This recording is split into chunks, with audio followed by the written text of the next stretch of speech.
the trial of Lori Vallow of today, April the 28th. If I look really tired, it's because I am.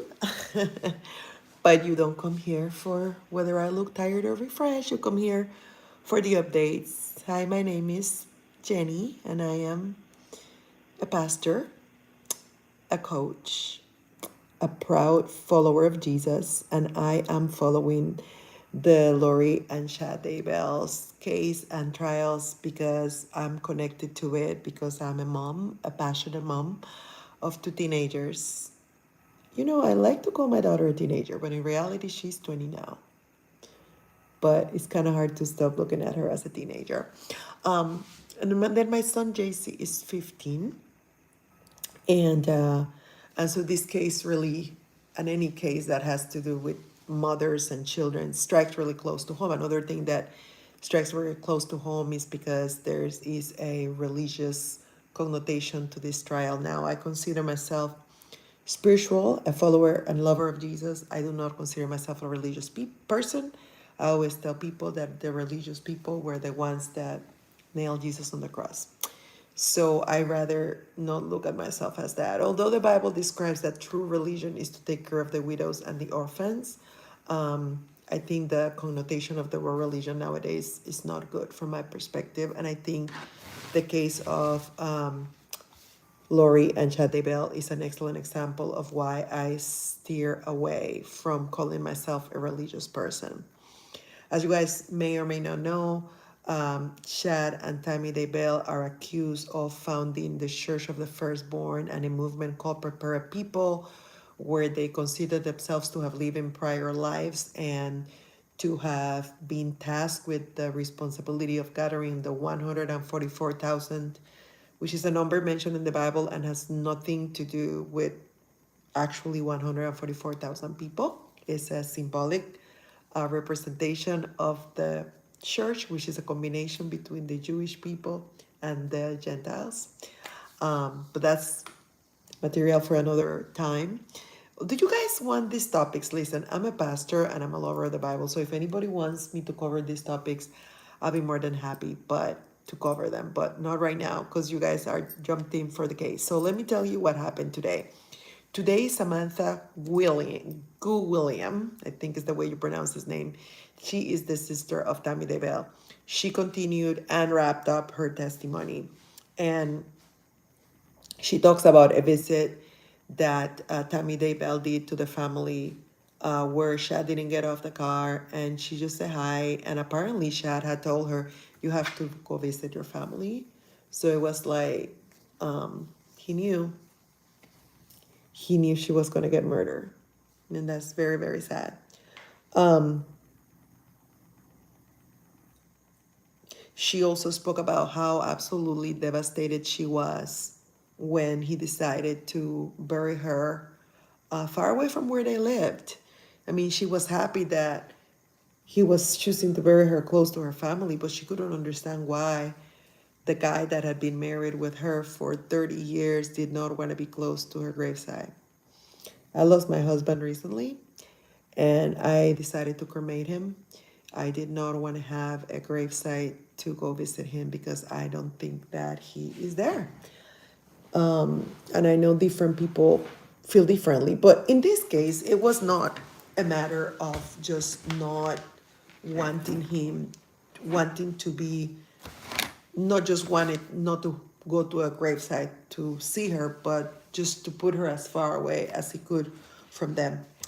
She was also very disappointed when she realized that Shad had married Lori 17 days after his beloved wife of almost 30 years had died.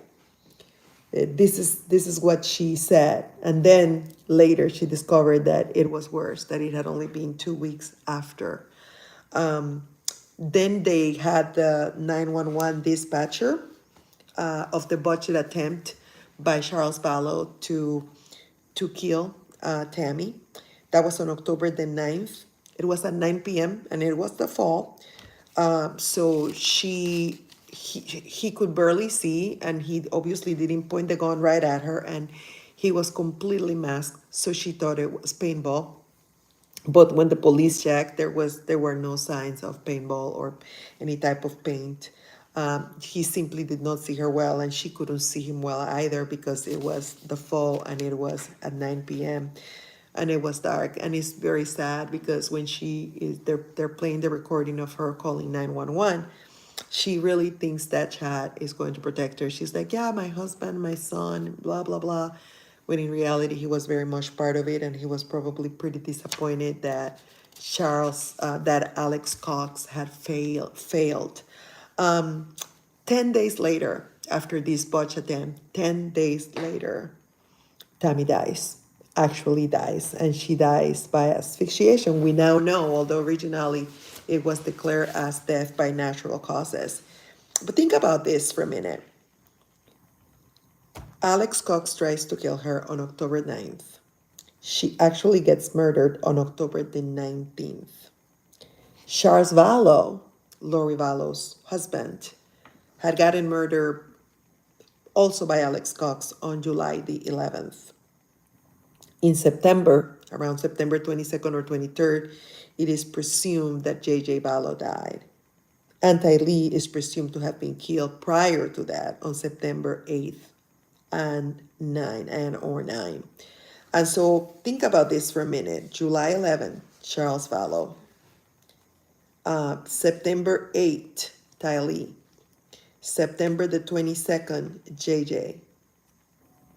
October 9th, which was the failed attempt, and then the actual attempt against our life, effective attempt, October the 19th.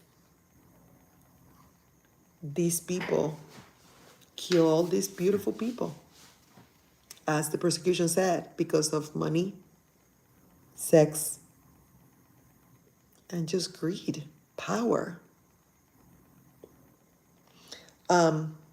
It was remarkable on that 911 call to hear Shad crying. I guess you have to be some sort of actor to sell the crap that he was selling his followers, and that his followers were buying. Tammy Daybell was not even 50. It's very, very sad. There was pink foam coming out of her mouth. There was a bruise on her arm. Chad Daybell's version of events changed several times. He first said that she fell out of bed. Then he said that she had been having seizures but didn't want to go to the doctor. Then he said that she fainted at the temple. He insisted in not an autopsy, and he obviously manipulated his children, who also said, let's not have an autopsy on mom. She died on a Saturday and was buried on a Tuesday. Well, that's another thing that her sister said, is like she couldn't understand why everything was so rushed. And, that might not mean like a whole lot, but if you have family in different regions of the country, that might be a little too fast, like, for example, in John's case, who, as you guys know, is my husband. He died in September of 2021. I waited for 18 days to have his celebration of life because he had family in Madison, Wisconsin, and I wanted to give them the opportunity to work their way here. So whether it's too fast or not is greatly dependent upon where relatives are. But Tammy's sister certainly thought that it was rushed. Thank goodness. Thank goodness they didn't cremate her. I think Shad Daybell felt very, very confident that he had managed to pull the perfect crime and decided not to cremate her. And how wonderful that they didn't, because what that allowed us to do was, many months later, when it was all this suspicion, the kids were found, and all this suspicion started accumulated against Shad and Lori, they decided to exhume her body. Now, they couldn't do that with Alex Cox, whose death was originally called as natural causes. As I've told you guys before, I have a very hard time believing that that is natural causes, but of course, that cannot be denied or confirmed because he was cremated.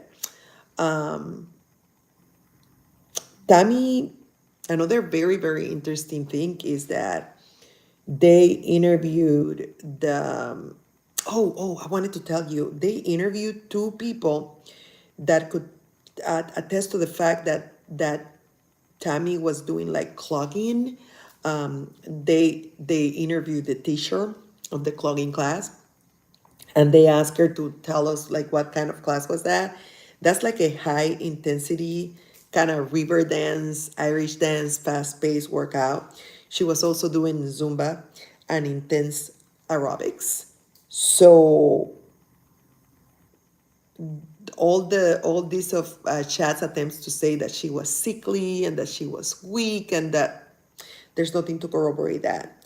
Another thing that was brought up by somebody else on the witness stand is that they couldn't believe that there was no memorial service organized in the area where Tammy lived and worked and had an impact on so many people. And by the way, the things they had to say about her, she had a positive impact over many many people.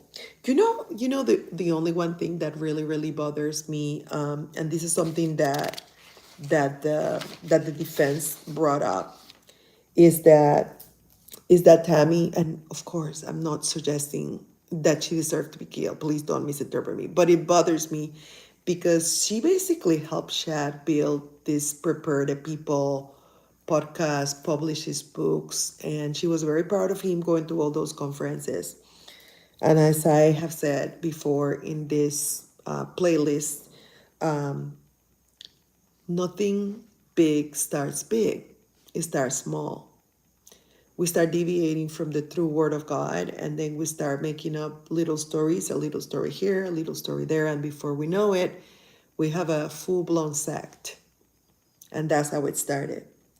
And it just breaks my heart that Tammy might have supported her husband, thinking that what he was doing was a wonderful thing, and just sharing spiritual experiences. And of course, as her sister very well puts it, she couldn't go with him to the conferences because she was raising kids and working.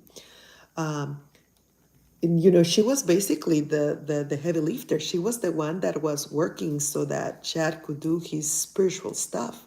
So she was very supportive. So maybe she didn't even see the transition when his beliefs started just changing from being just sharing my spiritual experience to coming up with all these crazy ideas. But it breaks my heart because she supported him in life, and then after she died, he collected on her life insurance policy, and apparently that is why she supported him in life, and then he killed her, and she continued supporting him.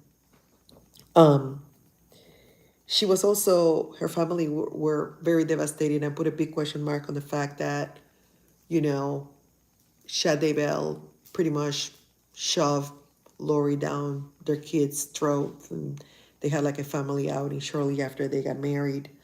And when they discovered who he had married, they started researching it. And, Daybell was saying that Lori had lost her husband, Charles, due to a heart attack. And they were like, that's not how he died. And that's where things started, you know, escalating until where we are today. They showed pictures of Tammy Daybell that were very clear, that showed the foam in her mouth, that was pink foam, which I have now discovered that is a result of pulmonary edema. The blood vessels expand. It's just very, very sad, very, very sad. She was married to Chad for almost 30 years. And all he had to do was to meet this lady, and in a one of those conferences that, in a lot of ways, Tammy was paying for, and he completely betrayed her. It's just very, very sad. And I, as someone that just lost her husband and that is still struggling with the terrible loss, for the life of me, I cannot understand people that kill their spouses. I love my husband so much, and I cannot imagine. I mean, I tried everything, guys. I was calling doctors from all over. I was calling hospitals. I was trying to make sure that really there was nothing better that we could do for John. I tried until the very, very end to save his life. And so when I hear of these people that just go out of their way to hurt the people that once they swore to protect and honor. And then here, Chad Daybell, like crying on the phone with that dispatcher. It's just really horrible. And then probably one of the last things I want to talk about is like the reports are that like when they were like the last 2 days that were so difficult because they were showing like the very graphic pictures and sharing the very gory details of JJ and and Tylee. Like Lori was like once in a while she would dab her eyes and she would put her head down. I would try not to look at the pictures and whatever. But apparently today she was like bored. Her attitude was like bored. She was not making eye contact with the witnesses that spoke about Tammy. She was not. She didn't care to look at the pictures, but didn't put her head down. It was like she was unbothered, and she was just chit chatting with her attorneys. And she's um she's a piece of work. She's a piece of work. And I know that I'm biased, but as far as I'm concerned, guys, she's guilty as charged. So 46 witnesses, I counted 46 witnesses thus far. We must be getting pretty darn close to the chief prosecution case being over, and then will come the defense. Remember, the defense, they don't have to prove anything. All they have to do is establish reasonable doubt. I think there could be doubt to the degree that nobody caught them in camera, like choking the babies. That's doubt, but that's not reasonable doubt, right? Doubt is like, oh, I have doubts that that happened. But reasonable doubt is like a reasonable person that looks at the totality of the evidence, at the totality of the facts, and can they conclude that there's any other reasonable explanation but that all these people, as I said the other day, are either the most unlucky people in the world, or that if you put all things together, it is quite evident that they plotted to kill all these beautiful people so they could have their way. So they could have their sex, they could have the money of all those life insurances, and of course, the power that they had themselves created. At the end of the day, I'm glad that the true God that made the heavens and the earth wasn't about holding on to power. He came to serve and not to be served. And those of us that call ourselves his followers should have the same attitude. The Bible actually says you should have the same attitude that Jesus Christ had. And his attitude was, I came to serve and not to be served. I want to close it this way because if indeed these people had followed in the path of Christ, the Messiah, they would have not been so full of themselves and create all these stories which ultimately they themselves use to justify the unjustifiable. Well, my friends, this is it. And tomorrow I'm taking a bunch of kids to Busch Gardens here in Tampa Bay. And of course, on Sunday we have church. And my weekends are really, really packed. Actually, every day is really packed. But I love you. It was nice to connect with you. And I'll talk to you guys later. I'll see you on Monday for your next update. Bye.